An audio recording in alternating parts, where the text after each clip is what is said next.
Saudi আরবের ফুটবলে Neymar junior নাম লিখিয়েছেন ১.৫ বছর আগে। তবে ব্রাজিলিয়ান এই ফরওয়ার্ড মাঠের চেয়ে বাইরেই বেশি সময় কাটিয়েছেন। ২০১৭ সালে রেকর্ড ট্রান্সফার ফিতে বার্সেলোনা থেকে পিএসজিতে পাড়ি জমান নেইমার ২০২৩ সালে ক্লাবটি যখন ছাড়েন তখন ভিন্ন ভিন্ন চোটে ক্লাবটির হয়ে তিনি যা ম্যাচ খেলেন তার চেয়ে বেশি ম্যাচ করেন মিস। ফর্মহীনতা নয়, কেরিয়ার জুড়ে ভোগানো ইনজুরি নেইমারের কাছ থেকে আরও একটি বছর কেড়ে নিয়েছে।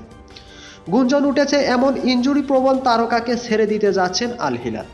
কয়েকদিন আগেই স্প্যানিশ সংবাদ মাধ্যম স্পোর্তের খবরে বলা হয়েছিল সৌদির ক্লাবটিকে নিয়ে খুশি নন নেইমার, ফলে এই ক্লাব ছেড়ে দিচ্ছেন তিনি। আর সৌদি ছেড়ে নেইমার এবার ফিরছেন ব্রাজিলে, এমনটাও বলা হয়েছিল খবরে। অনেকের এই ধারণা ছিল দেশে ফিরলে পালমেইরাসের হয়ে খেলতে পারেন তিনি। তবে আগেই নিজেদের অবস্থান স্পষ্ট করে দিয়েছে ব্রাজিলিয়ান ক্লাব পালমেইরাস। তাদের সভাপতির ছাপ কথা, চোটপ্রবণ নেইমারকে সুযোগ পেলেও দলে নেবেন না তারা। ফ্রি এজেন্ট হিসাবে নেইমারকে নেবেন কিনা এই প্রশ্নের উত্তরে পালমেইরাসের সভাপতি লেইলা সরাসরি অমতের কথা জানিয়েছেন। তিনি বলেন, নেইমার পালমেইরাসে যোগ দেবেন না। এই ক্লাব তো কোনো হাসপাতালের চিকিৎসা বিভাগ নয়। আমি এমন কাউকে দলে চাইব যে অবিলম্বে দলে যোগ দিতে আসবে, আর কোচ চাইলে আগামীকালেই খেলতে পারবে। উল্লেখ্য, পেশাদার ক্লাব ক্যারিয়ারে নেইমারের শুরুটা নিজ দেশের ক্লাব সান্তোস থেকে শুরু হয়।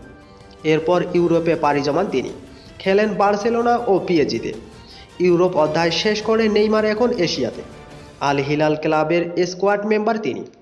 সৌদি ক্লাব নেইমারকে ছেড়ে দিলে এই ব্রাজিলিয়ান ফুটবলার কোথায় পাড়ি জমাবেন সেটা অবশ্য দেখার অপেক্ষা। তো ব্রাজিলের এই ফরওয়ার্ড ফুটবলার সম্পর্কে আপনাদের যদি কোনো মন্তব্য থাকে তাহলে অবশ্যই কমেন্টে জানাবেন। আর ভিডিওটি ভালো লাগলে লাইক এবং কমেন্ট করতে ভুলবেন না। সবাই ভালো থাকবেন, সুস্থ থাকবেন। আল্লাহ হাফিজ।